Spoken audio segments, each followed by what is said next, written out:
Chapter 3. The nations left in Canaan. These are the nations that the Lord left in the land to test those Israelites who had not experienced the wars of Canaan.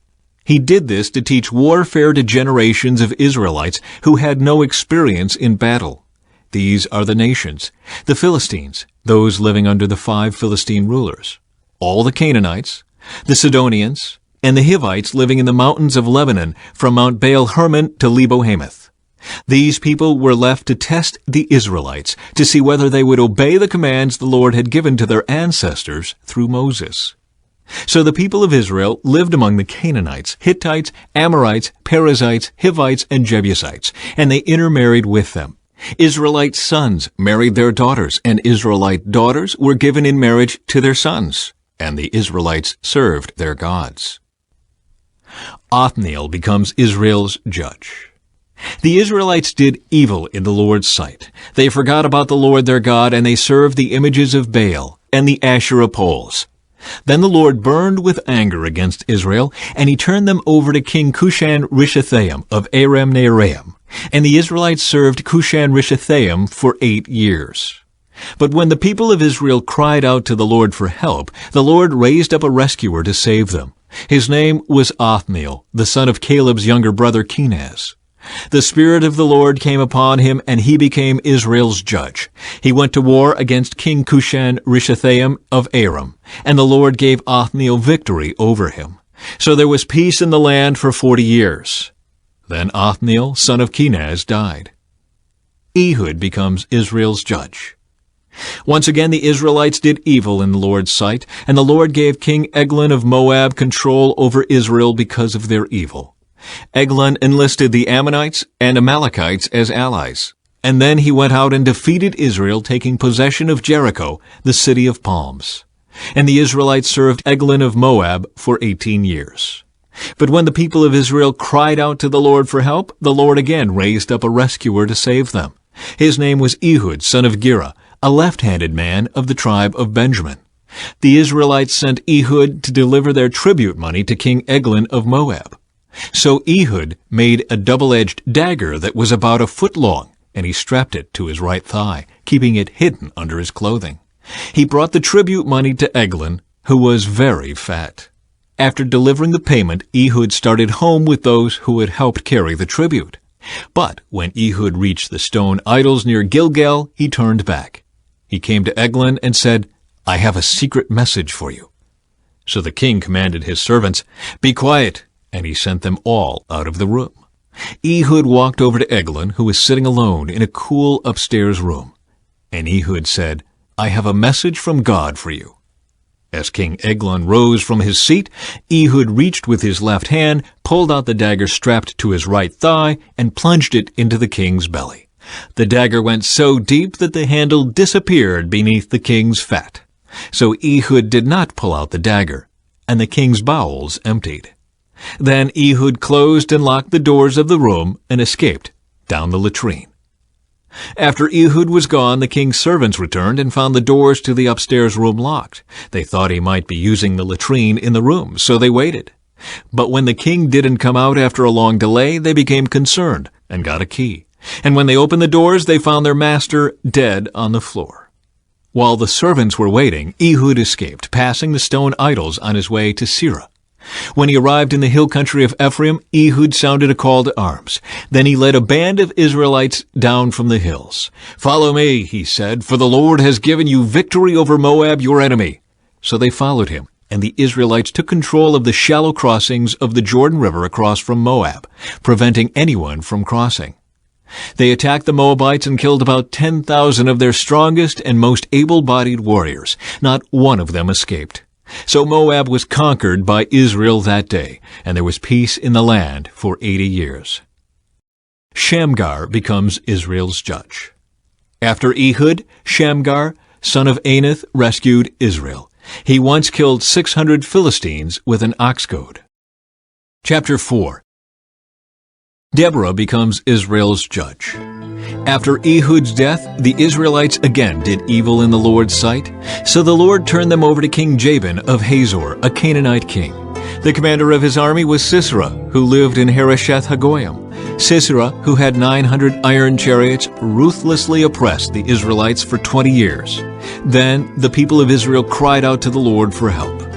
Deborah, the wife of Lapidoth, was a prophet who was judging Israel at that time. She would sit under the palm of Deborah between Ramah and Bethel in the hill country of Ephraim, and the Israelites would go to her for judgment. One day she sent for Barak, son of Abinoam, who lived in Kedesh in the land of Naphtali.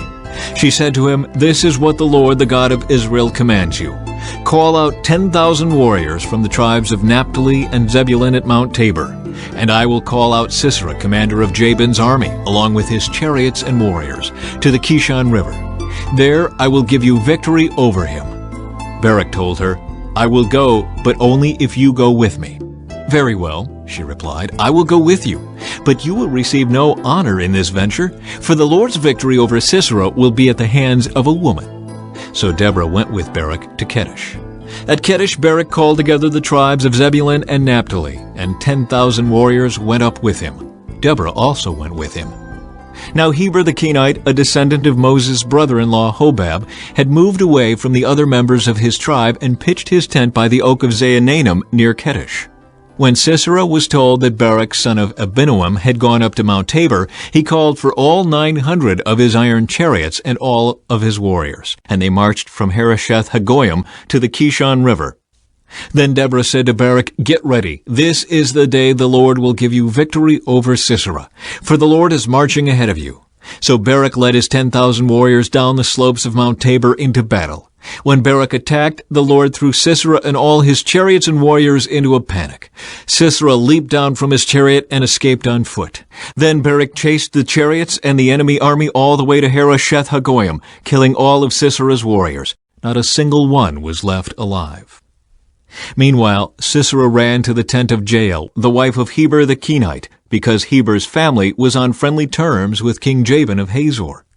Jael went out to meet Sisera and said to him, "Come into my tent, sir. Come in, don't be afraid."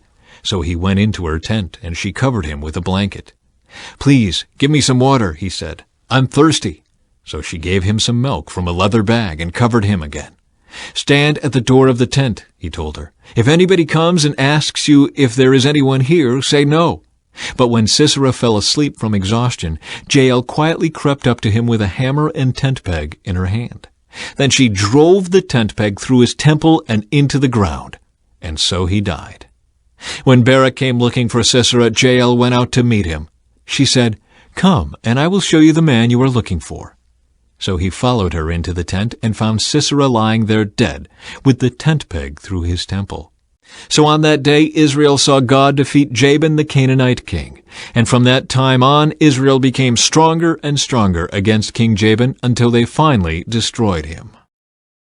Chapter 5. The Song of Deborah.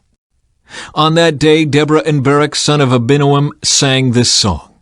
Israel's leaders took charge, and the people gladly followed. Praise the Lord. Listen, you kings, pay attention, you mighty rulers, for I will sing to the Lord. I will make music to the Lord, the God of Israel.